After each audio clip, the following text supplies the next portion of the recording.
வணக்கம் நண்பர்களே. இந்தியன் பாலிடிக்ஸில் முக்கியமான டாப்பிக்கை இந்த பதிவில் பார்க்க போகிறோம். என்ன டாப்பிக்கு? ஹிண்டன்பர்க் ரிசர்ச் ஒரு ரிப்போர்ட்டை வெளியிட்டாங்களே, அந்த ரிப்போர்ட் வந்து படுதோல்வி அடைஞ்சிச்சு. பொதுமக்கள் அதை கன்சிடர் கூட பண்ணலை. இந்திய கூட்டணி இந்த ஹிண்டன்பர்க் ரிசர்ச் காரணமாக ஆளும் அரசாங்கத்துக்கு கடுமையான சிக்கல் வந்து ஏற்படும் அப்படின்னு சொல்லிட்டு இந்திய கூட்டணியும் நம்பிக்கை இருந்தாங்க. அதுவும் தோல்வி அடைஞ்சிருச்சு. இதை நம்ம பார்த்துருப்போம். ஹிண்டன்பர்க் ரிசர்ச்சுடைய ரிப்போர்ட் எதிரொலியாக ஷேர் மார்க்கெட் வந்து டவுன் ஆகலை, ஷேர் மார்க்கெட் வந்து அதிகரிச்சிச்சு. நம்ம இந்திய பங்குச்சந்தை இது எல்லாத்தையும் நம்ம வந்து பார்த்துருப்போம். நான் அப்போவே சொல்லியிருந்தேன், ஜார்ஜ் சோரஸ் அப்படிங்கிற அவருடைய தலைமையில் இந்தியா போன்ற பல்வேறு நாடுகளில் ஒரு பிரச்சனையை ஏற்படுத்தணும் அப்படின்னு சொல்லிட்டு பல்வேறு அமைப்புகள் இயங்கிக்கு இருக்கு.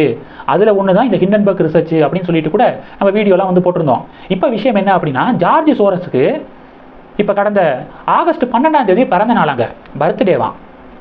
ஆனால் ஜார்ஜ் சோரஸ் என்ன பண்ணிட்டாருன்னா, அவருடைய பிறந்த நாளை அந்த கொண்டாட்டத்தை வந்து ரத்து பண்ணிட்டாரு அப்படிங்கிற மாதிரியான செய்தியை கேள்விப்பட முடியுது.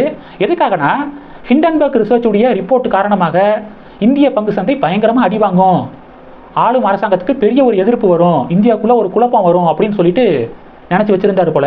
ஆனால் எதுவுமே நடக்கலையா, அதனால அவருடைய பிறந்தநாள் கொண்டாட்டத்தை கேன்சல் பண்ணிட்டாரு அப்படிங்கிற ஒரு செய்தியை கேள்விப்பட முடியுது. ஆகஸ்ட் 12 அவருடைய பிறந்தநாள். நம்ம சின்ன வயசில் இருக்கும்போது நம்ம ஸ்கூலில் ஒரு விஷயம் சொல்லியிருப்பாங்க, எதுக்காக ஆங்கிலேயர்கள் 200 வருஷத்துக்கு மேலாக நம்ம இந்தியாவை ஆட்சி செஞ்சாங்க அப்படின்னா, அப்போ இருந்த மன்னர்களுக்குள்ள ஒற்றுமை இல்லை, நம்ம மக்களுக்கு இடையே ஒற்றுமை இல்லை, அதனால தான் 3வது ஒருத்தன் நம்ம இந்தியாவை இத்தனை வருஷமாக ஆட்சி செஞ்சான் அப்படின்னு சொல்லிட்டு நம்ம சின்ன வயசில் இருக்கும்போது நம்ம வந்து கேள்விப்பட்டிருப்போம். இப்பயும் அதே மாதிரியான ஒரு சூழல் தான் நிலவிக்கு இருக்குது அப்படிங்கிறத நம்ம வந்து பார்க்க முடியுது. ஹிண்டன்பர்க் ரிசர்ச் அப்படிங்கிறவன் நம்ம நாட்டில் இருக்கிறவனா, அவன் அமெரிக்காவில் இருக்கிற ஒருத்தன் ஒரு ஏஜென்சி மாதிரி. அவன் சொல்லக்கூடிய விஷயத்துக்கு எதுக்காக நம்ம இந்தியாவில் இருக்கக்கூடிய பொலிட்டீஷியன்ஸு இவ்வளவு முக்கியத்துவம் கொடுக்குறாங்க? அப்போ வெளிநாட்டு சக்திகளுக்கு இங்கே இருக்கக்கூடிய பொலிட்டீஷியன்ஸு முன்னுரிமை கொடுத்தா முன்னாடி வந்து நடந்துச்சு பார்த்தீங்களா, இது மாதிரி ஆங்கிலேயர்கள்ட்ட அடிமைப்பட்டிருந்தோம்ல, அது மாதிரியான சிக்கல் நம்ம நாட்டுக்கு ஏற்படுவதற்கு வாய்ப்பு இருக்குது. அதனால குறிப்பாக இந்திய கூட்டணி பொலிட்டீஷியன்ஸு வெளிநாட்டு நிறுவனங்கள் சொல்லக்கூடிய விஷயத்தை வச்சு அதை வச்சு பாலிடிக்ஸ் பண்ணலாம் அப்படின்னு திங்க் பண்ணக்கூடாது அப்படிங்கிறது என்னுடைய பார்வை. ஏன்னா சுதந்திரம், இண்டிபெண்டன்ஸு அவ்வளோ ஈஸியாக நம்மளுக்கு கிடைக்கல. உதாரணத்துக்கு நீங்கள் 1932 ஜனவரி 11 என்ன நாள்? திருப்பூர் குமரன் இருக்கார் பார்த்தீங்களா, அவர் இறந்து போன நாள் 1932 ஜனவரி 11. அந்த பேரணி வந்து நடக்கும்போது அப்போ ஆங்கிலேயர்கள் வந்து அட்டாக் பண்ணி அதில் வந்து படுகாயம் அடைஞ்சு தான் திருப்பூர் குமரன் அவர்கள் இறந்து போனார். அந்த பேரணி நடக்கிறதுக்கு ஒரு 5-6 நாளைக்கு முன்னாடி ஒரு சம்பவம் நடக்குது. என்னன்னா 1932 ஜனவரி 6 நொய்யல் ஆற்று பாலம் இருக்குது பார்த்தீங்களா, அந்த ஆற்று பாலத்துடைய மேற்கு பகுதியில் ஒரு மணல் திட்டு வந்து இருக்குது. அந்த மணல் திட்டில் உட்காந்து தான் இந்த பேரணி குறித்து ஆங்கிலேயர்களை எதிர்த்து நம்ம வந்து ஒரு பேரணி போனோம், தேசிய கொடியை பிடிச்சிட்டு அப்படின்னு சொல்லிட்டு அந்த பேரணி குறித்து பிளான் வந்து போடப்படுது. ஒரு 5 நாளைக்கு முன்னாடி 1932 ஜனவரி 6 யாருடைய தலைமையில் இந்த பிளான்லாம் வந்து போடப்படுது அப்படின்னா, PS சுந்தரம் ஐயர் அப்படிங்கிறவருடைய தலைமையில் தான் இந்த பிளான்லாம் வந்து விவாதிக்கப்படுது. பிளான்லாம் போட்டு சரி கரெக்டாக 1932 ஜனவரி 10 அன்னைக்கு நம்ம வந்து பேரணி வந்து போகலாம் அப்படின்னு சொல்லிட்டு முடிவெடுக்கப்பட்டு பேரணி வந்து கிளம்புது. ஆங்கிலேயர்கள் எதிர்த்து ஆங்கிலேயர்கள் வெளியேறணும் அப்படின்லாம் சொல்லிட்டு பேரணி வந்து நடக்குது.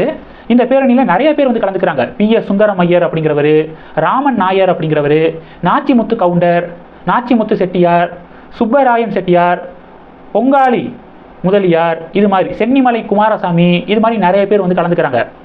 அதில் நம்ம எல்லாருக்கும் தெரிஞ்சது சென்னிமலை குமாரசாமி அவர்கள், அவர் தான் திருப்பூர் குமரன் அவர்கள்.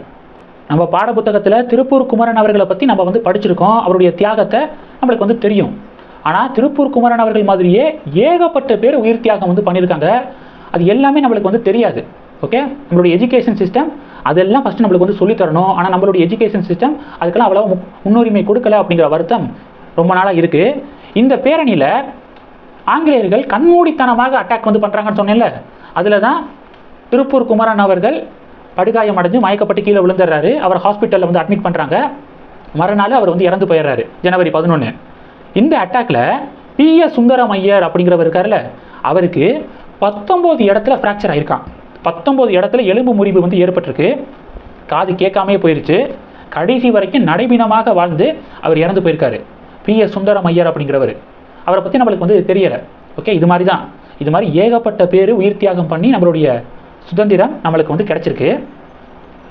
அதனால வெளிநாட்டு சக்திகளுடைய கருத்துக்களுக்கு நம்ம இந்திய மக்கள்லாம் முன்னுரிமை கொடுக்காம இருந்தால் அது ஆரோக்கியமான பாதையில் இந்தியாவை நகர்த்தி கொண்டு போகும் அப்படிங்கிறது தான் என்னுடைய பார்வை. இது வந்து முக்கியமான டாபிக். கடைசி டாபிக் என்ன பார்க்க போகிறோம் அப்படின்னா, சிவசேனா, அதாவது உத்தவ் தாக்கரே உடைய சிவசேனா இருக்கு பார்த்தீங்களா, அவங்க ஒரு ஆலோசனை கூட்டம் நடத்திருக்காங்க. இந்த ஆலோசனை கூட்டத்துக்கு பிறகு என்ன சொல்லியிருக்காங்க அப்படின்னா, பாஜகவோடு நாங்கள் வந்து கூட்டணி வச்சோம்ல, பாஜகவோடு நாங்கள் வந்து ரொம்ப நாள் பழகிருக்கோம், அவங்கள்ட்ட பழகினதுனால ஒரு விஷயம் வந்து எங்களுக்கு தெரியுது. என்னன்னா, இப்போ ஒரு தேர்தலில் ஒரு கட்சிக்கு தான் அதிக சட்டமன்ற உறுப்பினர்கள் இருக்காங்க அப்படின்னா அவங்களில் இருந்து தான் யாராவது ஒருத்தங்க சீஃப் மினிஸ்டர் போஸ்ட்டுக்கு வரணும் அப்படிங்கிற ரூல் வந்து கிடையாது. இது பாஜக கிட்ட பழகினதுக்கப்புறம் எங்களுக்கு வந்து தெரிஞ்சிருக்கு. எப்படி இப்போ வந்து நீங்கள் வந்து பீகார் எடுத்துக்கோங்க, பீகாருடைய முதலமைச்சராக நிதிஷ்குமார் அவர்கள் இருக்காரு.